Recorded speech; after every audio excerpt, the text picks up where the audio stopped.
Շնորհակալություն, պարոն Մինասյան, դուք ինձ ամեն անգամ թևաթափ եք անում եւ հիասթափեցնում, որովհետեւ ձեզնից իմ սպասելիքները ավելի բարձր են։ Մի քանի փաստարկ էլի անդրադառնամ։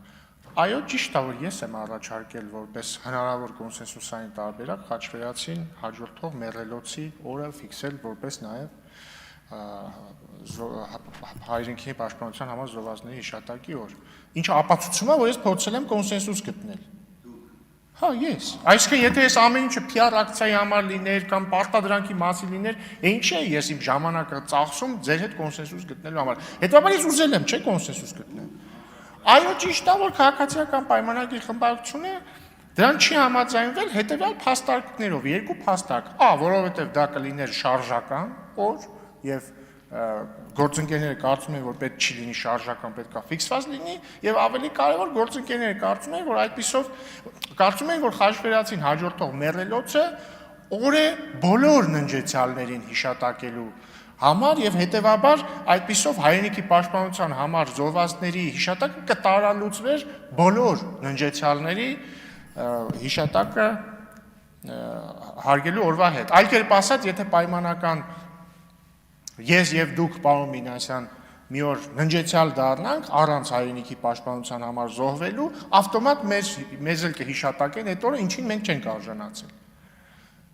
Ներողություն ձեր վրա օրինակ բերելու համար։ Հաջորդը, ինչ վերաբերում է հունվարի 27-ին։ Ես իրոք ախր չեմ հասկանում, ասում եք թիրախը բանակն է։ Ինչով է թիրախը բանակ։ Պարոն Մինասյան, հայրենիքի պաշտպանության համար զոհվածների գերակշիռ մեծամասնությունը հայրենիքի պաշտպանության համար զոհվել է բանակում։ Այսինքն եւ ժամկետային զինծառայողները, եւ կամավորները, եւ մոբ ռեսուրսը, եւ ասենք, չգիտեմ, ոստիկանական ուժերը, բոլորը իրանք բանակի մեջ են եղել։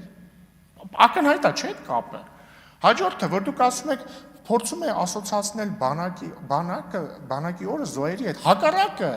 Մինչ այսօր է, չէ՞ որ հունվարի 28-ը սկսում ենք, նաև օբյեկտիվ է, չէ՞ դա, այսինքն վերջերս զոհեր են եղել եւ այլն, եւ հետեւաբար բանակի օրն էլ մարդիկ գնում են գերեզմաններ։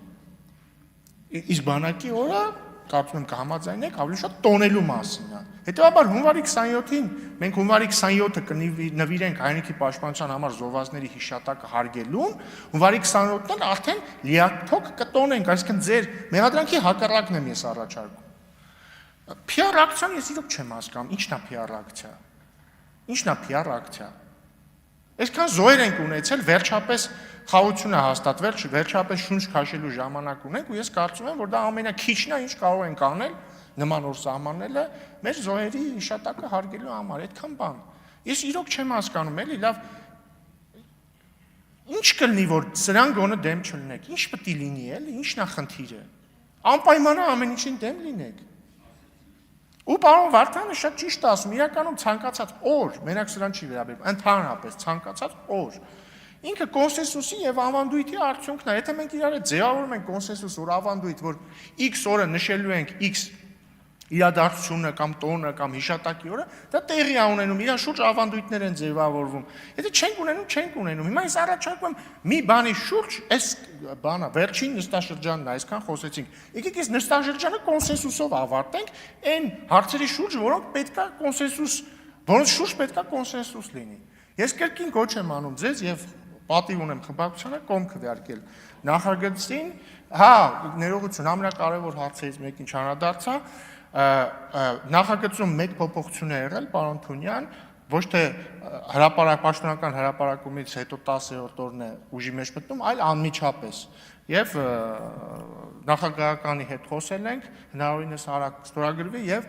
այս հունվարի 27-ը կլինի, այսինքն ուժի մեջ մտած կլինի